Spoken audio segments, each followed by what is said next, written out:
اے پیغمبر، جب میرے بندے آپ سے میرے بارے میں پوچھیں تو آپ ان سے کہہ دیجئے کہ میں اتنا قریب ہوں کہ جب کوئی مجھے پکارتا ہے تو میں پکارنے والے کی پکار سنتا ہوں، لہٰذا وہ بھی میری بات دل سے قبول کریں اور مجھ پر ایمان لائیں تاکہ وہ راہ راست پر آ جائیں۔ تمہارے لیے حلال کر دیا گیا ہے کہ روزوں کی رات میں تم اپنی بیویوں سے بے تکلف صحبت کرو، وہ تمہارے لیے لباس ہیں اور تم ان کے لیے لباس ہو۔ اللہ کو علم تھا کہ تم اپنے آپ سے خیانت کر رہے تھے، پھر اس نے تم پر عنایت کی اور تمہاری غلطی معاف فرما دی، چنانچہ اب تم ان سے صحبت کر لیا کرو اور جو کچھ اللہ نے تمہارے لیے لکھ رکھا ہے اسے طلب کرو، اور اس وقت تک کھاؤ پیو جب تک صبح کی سفید دھاری سیاہ دھاری سے ممتاز ہو کر تم پر واضح نہ ہو جائے، اس کے بعد رات آنے تک روزے پورے کرو، اور ان اپنی بیویوں سے اس حالت میں مباشرت نہ کرو جب تم مسجدوں میں اعتکاف میں بیٹھو، یہ اللہ کی مقرر کی ہوئی حدود ہیں، لہٰذا ان کی خلاف ورزی کے قریب بھی مت جانا۔ اسی طرح اللہ اپنی نشانیاں لوگوں کے سامنے کھول کھول کر بیان کرتا ہے تاکہ وہ تقوی اختیار کریں، اور آپس میں ایک دوسرے کا مال ناحق طریقوں سے نہ کھاؤ، اور نہ ان کا مقدمہ حاکموں کے پاس اس غرض سے لے جاؤ کہ لوگوں کے مال کا کوئی حصہ جانتے بوجھتے ہڑپ کرنے کا گناہ کرو۔ لوگ آپ سے نئے مہینوں کے چاند کے بارے میں پوچھتے ہیں، آپ انہیں بتا دیجئے کہ یہ لوگوں کے مختلف معاملات کے اور حج کے اوقات متعین کرنے کے لیے ہیں، اور یہ کوئی نیکی نہیں ہے کہ تم گھروں میں ان کی پشت کی طرف سے داخل ہو، بلکہ نیکی یہ ہے کہ انسان تقوی اختیار کرے، اور تم گھروں میں ان کے دروازوں سے داخل ہوا کرو اور اللہ سے ڈرتے رہو تاکہ تمہیں فلاح حاصل ہو، اور ان لوگوں سے اللہ کے راستے میں جنگ کرو جو تم سے جنگ کرتے ہیں، اور زیادتی نہ کرو، یقین جانو کہ اللہ زیادتی کرنے والوں کو پسند نہیں فرماتا، اور تم ان لوگوں کو جہاں پاؤ قتل کرو اور انہیں اس جگہ سے نکال باہر کرو جہاں سے انہوں نے تمہیں نکالا تھا، اور فتنہ قتل سے زیادہ سنگین برائی ہے، اور تم ان سے مسجد حرام کے پاس اس وقت تک لڑائی نہ کرو جب تک وہ خود اس میں تم سے لڑائی شروع نہ کریں، ہاں اگر وہ اس میں لڑائی شروع کر دیں تو تم ان کو قتل کر سکتے ہو، ایسے کافروں کی سزا یہی ہے، پھر اگر وہ باز آ جائیں تو بے شک اللہ بہت بخشنے والا بڑا مہربان ہے، اور تم ان سے لڑتے رہو یہاں تک کہ فتنہ باقی نہ رہے اور دین اللہ کا ہو جائے، پھر اگر وہ باز آ جائیں تو سمجھ لو کہ تشدد سوائے ظالموں کے کسی پر نہیں ہونا چاہیے۔ حرمت والے مہینے کا بدلہ حرمت والا مہینہ ہے، اور حرمتوں پر بھی بدلے کے احکام جاری ہوتے ہیں، چنانچہ اگر کوئی شخص تم پر کوئی زیادتی کرے تو تم بھی ویسی ہی زیادتی اس پر کرو جیسی زیادتی اس نے تم پر کی ہو، اور اللہ سے ڈرتے رہو، اور اچھی طرح سمجھ لو کہ اللہ انہی کا ساتھی ہے جو اس کا خوف دل میں رکھتے ہیں، اور اللہ کے راستے میں مال خرچ کرو اور اپنے آپ کو خود اپنے ہاتھوں ہلاکت میں نہ ڈالو، اور نیکی اختیار کرو، بے شک اللہ نیکی کرنے والوں سے محبت کرتا ہے، اور حج اور عمرہ اللہ کے لیے پورا پورا ادا کرو، ہاں اگر تمہیں روک دیا جائے تو جو قربانی میسر ہو اللہ کے حضور پیش کر دو، اور اپنے سر اس وقت تک نہ منڈاؤ جب تک قربانی اپنی جگہ نہ پہنچ جائے، ہاں اگر تم میں سے کوئی شخص بیمار ہو یا اس کے سر میں کوئی تکلیف ہو تو روزوں یا صدقے یا قربانی کا فدیہ دے، پھر جب تم امن حاصل کر لو تو جو شخص حج کے ساتھ عمرے کا فائدہ بھی اٹھائے وہ جو قربانی میسر ہو اللہ کے حضور پیش کرے، ہاں اگر کسی کے پاس اس کی طاقت نہ ہو تو وہ حج کے دنوں میں 3 روزے رکھے اور 7 روزے اس وقت جب تم گھروں کو لوٹ جاؤ، اس طرح یہ کل 10 روزے ہوں گے۔ یہ حکم ان لوگوں کے لیے ہے جن کے گھر والے مسجد حرام کے پاس نہ رہتے ہوں، اور اللہ سے ڈرتے رہو اور جان رکھو کہ اللہ کا عذاب بڑا سخت ہے۔ حج کے چند متعین مہینے ہیں، چنانچہ جو شخص ان مہینوں میں احرام باندھ کر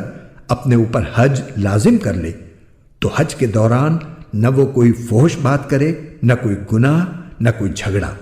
اور تم جو کوئی نیک کام کرو گے اللہ اسے جان لے گا۔ اور حج کے سفر میں زاد راہ ساتھ لے جایا کرو، کیونکہ بہترین زاد راہ تقوی ہے۔ اور اے عقل والو،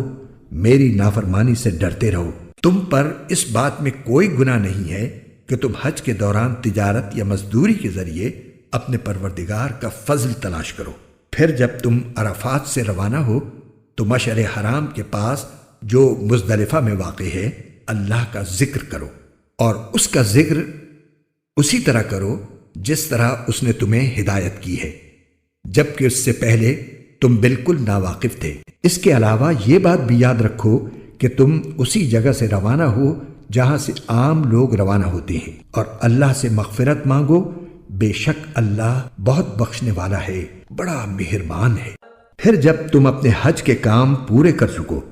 تو اللہ کا ذکر اس طرح کرو جیسے تم اپنے باپ دادوں کا ذکر کیا کرتے ہو، بلکہ اس سے بھی زیادہ ذکر کرو۔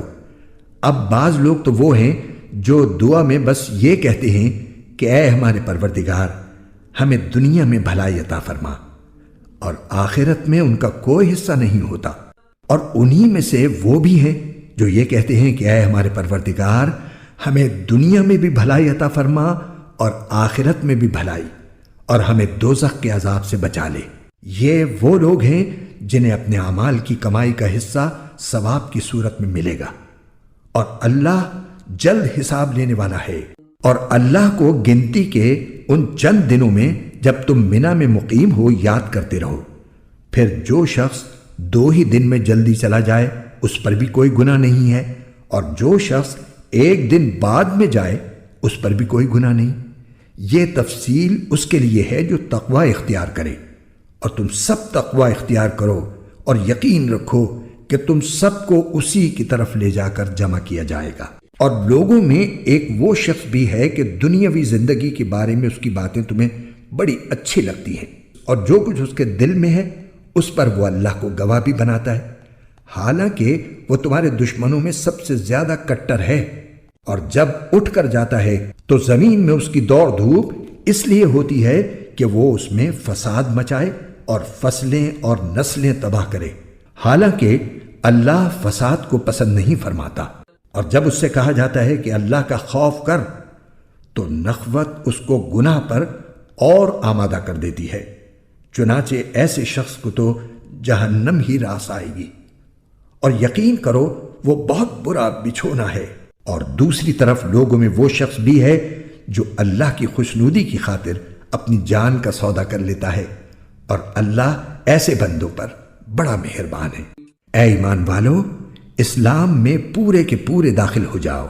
اور شیطان کی نقش قدم پر نہ چلو، یقین جانو وہ تمہارا کھلا دشمن ہے۔ پھر جو روشن دلائل تمہارے پاس آ چکے ہیں، اگر تم ان کے بعد بھی راہ راست سے پھسل گئے تو یاد رکھو کہ اللہ اقتدار میں بھی کامل ہے، حکمت میں بھی کامل۔ یہ کفار ایمان لانے کے لیے اس کے سوا کس بات کا انتظار کر رہے ہیں کہ اللہ خود بادل کے سائبانوں میں ان کے سامنے موجود ہو، اور فرشتے بھی اس کے ساتھ ہوں، اور سارا معاملہ ابھی چکا دیا جائے، حالانکہ آخر کار سارے معاملات اللہ ہی کی طرف تو لوٹ کر رہیں گے۔ بنی اسرائیل سے پوچھو، ہم نے ان کو کتنی ساری کھلی نشانیاں دی تھیں، اور جس شخص کے پاس اللہ کی نعمت آ چکی ہو پھر وہ اس کو بدل ڈالے تو اسے یاد رکھنا چاہیے کہ اللہ کا عذاب بڑا سخت ہے۔ جن لوگوں نے کفر اپنا لیا ہے ان کے لیے دنیاوی زندگی بڑی دلکش بنا دی گئی ہے، اور وہ اہل ایمان کا مذاق اڑاتے ہیں، حالانکہ جنہوں نے تقوی اختیار کیا ہے وہ قیامت کے دن ان سے کہیں بلند ہوں گے، اور اللہ جس کو چاہتا ہے بے حساب رزق دیتا ہے۔ شروع میں سارے انسان ایک ہی دین کے پیرو تھے، پھر جب ان میں اختلاف ہوا تو اللہ نے نبی بھیجے جو حق والوں کو خوشخبری سناتے اور باطل والوں کو ڈراتے تھے، اور ان کے ساتھ حق پر مشتمل کتاب نازل کی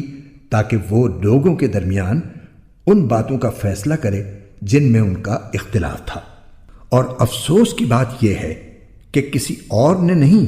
بلکہ خود انہوں نے جن کو وہ کتاب دی گئی تھی روشن دلائل آ جانے کے بعد بھی صرف باہمی ضد کی وجہ سے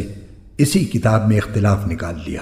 پھر جو لوگ ایمان لائے اللہ نے انہیں اپنے حکم سے حق کی ان باتوں میں راہ راست تک پہنچایا جن میں انہوں نے اختلاف کیا تھا، اور اللہ